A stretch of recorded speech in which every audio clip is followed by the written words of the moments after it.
It's fast, it's furious, and it demands total concentration. This is the first-person view from a racing drone flying high over Sandhurst. Reaching top speeds of over 100 miles per hour with the ability to go from 0 to 60 in 0.3 seconds, military drone racing is one of the British Army's newest official sports, and this international tournament is marking this high-speed milestone. Well, really interestingly, for this course, we fly around gates and flags. We've got drones which can go over 100 miles an hour, can do 0 to 60 in 0.3 seconds. But here we decided to build quite a tight, small technical track, because generally what you find is out in Australia and in the US, they have nice, big, open tracks. But this is very much a European track, so it plays more to our advantage, I guess. So a lot of people mentioned it's quite tight, it's quite technical, quite difficult to fly. The course is an absolute challenge, but it's a good challenge and we're up for it. The section at the back called the castle, you're having to back off on the speed, twist up and around a few S-turns and just kind of stop and be cognizant and cautious of all the guide ropes coming down as well. So it feels like you're sort of diving through not just gates, but maybe like if you're going through the woods a wee bit perhaps. I might need a couple of cycles to get this going. Sergeant Luke Crossley is the UK's fastest military drone pilot. He says the skills involved come naturally to a Royal Engineer. I try and fly about 2 to 3 times a week if I can. That's kind of the intensity you need to be at to remain competitive. It beds into the engineers pretty well because we do demolitions, bridge building, we've got electrical trades and all that good stuff. So, you know, it's right there with what we naturally do. If I had my electric tool, I'd be good. With mid-air bumps and crashes part of the course, being able to fix up your own drone is also an essential. I believe the core skill for drone racing first and foremost is to be a little bit of a tinkerer, and I feel that's really important to drone racing is to know what's going wrong with my drone, how do I fix it, what parts do I need, and get it cobbled back together so I can get up to the races.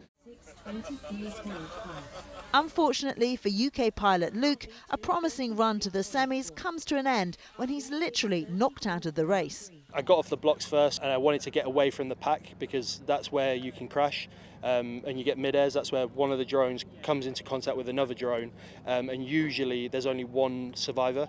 Unfortunately, I was at the front of the pack, I got mid-aired and I was the one that didn't survive, so that was me out of the race.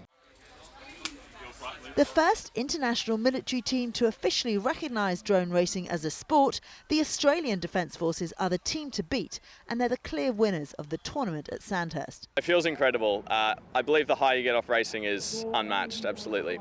I've been there a few times now, and the pressure kind of builds, I guess, every time because there's an expectation. But once Australia had 3 in the finals, it was a little bit off, and it was just about having fun. Either way, Australia won. But yeah, it feels amazing. But the British team believe they could be the ones to end Australian domination in the near future. The Aussies are incredible. They're good at what they do. They train hard, and it pays off. They've been doing it a little bit longer than I have. I've been racing just over a year, and they know I'm hard on their heels. So I reckon with a little bit more practice, I'll get them. Half of it is psychological. If you can't remain cool, then you're not going to fly to the best of your ability. If you start shaking even just a little bit, that motion is going to feed straight into the drone, and the drone will just start shaking because you're shaking. And so it is really 50-50. It's 50% skill and 50% sort of emotion and just keeping rock solid.